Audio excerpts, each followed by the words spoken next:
In 1982, two nonprofit groups in the Las Vegas community, the Junior League of Las Vegas and the Allied Arts Council, had a vision for a hands-on museum for children. There weren't a lot of options for places to take kids when the idea of the Children's Museum came about. So rather than to compete with the Allied Arts Council and split whatever community resources there were to support such an activity, we proposed to the Allied Arts Council that we collaborate with them to develop the project. In 1984, the Children's Museum Project became its own nonprofit under the name Discovery, the Children's Museum. It was just some wonderful people within the community who had faith that we could do this. And we started very small.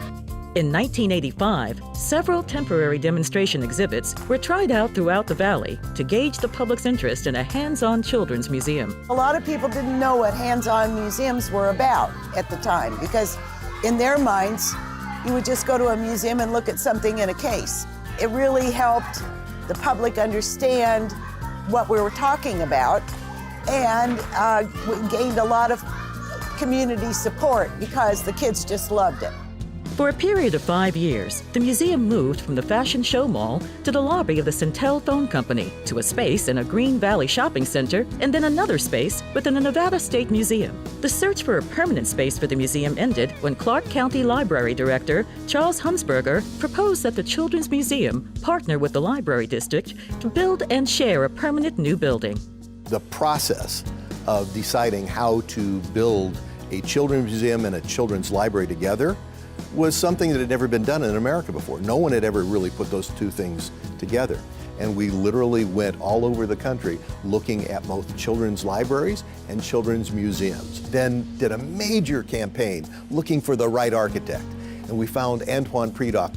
And with funding from a bond issue, a gorgeous new space was built on Las Vegas Boulevard North. And that's when we were so blessed to meet Christina Hickson, who was the new executor of the Ernest Lead Trust. And so as we began the process of then trying to finalize what kind of exhibits would we have and how much would they cost and how could we get them built in time, it was Christina Hickson who essentially gave us the seed money and the funding that we needed to essentially build the first set of permanent exhibits.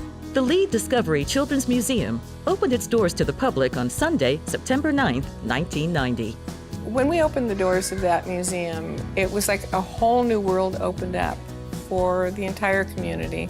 It was huge. I mean, really huge. The museum continued to thrive in downtown Las Vegas, offering more than 100 hands-on exhibits to the local community. After 16 years of wear and tear, the museum was looking to make some improvements and modernize its exhibits. In preparation, the board hired a new executive director, Linda Quinn, who recruited key leadership to facilitate these changes. I worked at a science and technology center in Charlotte, North Carolina for 13 years. And I was recruited to come because the former location needed a little TLC and needed to rebuild a little bit. In 2008, Steve Anderson and the Donald W. Reynolds Foundation became interested in helping to improve the museum. We felt like the Lead Children's Museum was a wonderful organization. They had opportunities for children, hands-on opportunities for children. We didn't think that the location was ideal, and so we were looking for an opportunity to grow the organization and improve its physical location. We, just like the founding members, believed in our hearts that this community of ours that was nearing 2 million deserved no less than a world-class children's museum. It took a lot of work and a lot of effort and a lot of money that we would not have had if it wasn't for our community supporting us and embracing us in a very, very challenging time. Because if you remember, 2008, 2009 is when the recession hit. We were tackling this $50 million question at one of the worst times economically that Las Vegas had faced since the 1940s. That's when the Donald W. Reynolds Foundation provided a very generous $43 million grant to the museum and also helped them secure a space for their new standalone building. Concurrent with our work with LEAD, we were also working with the Smith Center. As plans developed for the Smith Center, it became obvious that plans for a second theater, which would have occupied the site where the museum is today, were not financially viable. And so that was going to leave a gap in the development of the Smith Center block. We started investigating the possibility of moving the museum to this site.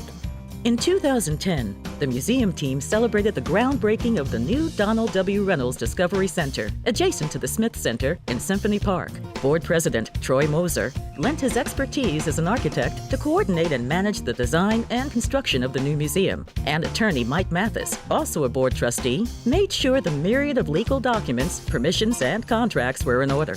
But in order for any of this to come to fruition, more funding was needed. Raising that last $7 million was daunting. If not for the kickstart by the Sands Foundation, followed by Windsong Trust, and then ultimately Mary Kay Cashman, who helped us with the transitional funds, followed by a host of very benevolent families and corporations, we would have never seen our doors open. On March 9th, 2013, the new Discovery Children's Museum opened its doors to the public and set a new standard for interactive education in Las Vegas. So opening day was absolutely electric. It was amazing. But I think it was probably maybe months later that I was able to sit and kind of take in, oh my gosh, we built this amazing experience and it's now here in Southern Nevada. We have a lot to be proud of here. As I watched my grandchild play in the waterworks, it occurred to me that this is how I envisioned 25 years ago. This museum has probably educated a huge number of our kids in our community. And then fast forward to now in this magnificent building, I now bring my grandchildren to the museum. In its 25-year history, the museum has served 3 million guests. The underpinning is always folks who believe that they can leave something more permanent behind for others that will follow. And that's really what we've done here. We've started an institution. We have a great foundation that's been built over the last 25 years. The Children's Museum is relevant to everybody, no matter your socioeconomic status, no matter your cultural background. It's open for everyone. And that's part of our mission, to bring all these people together in a space and have them have an experience that's different and innovative and fresh and new and challenging. And we want to continue that. And we want to make sure that in this next 25 years, to take the organization to places that it has not been before. We need to make sure that everyone knows that we're here and that we become, for Las Vegas, what children's museums and science museums across the country are for their communities, a part of the fabric of that community.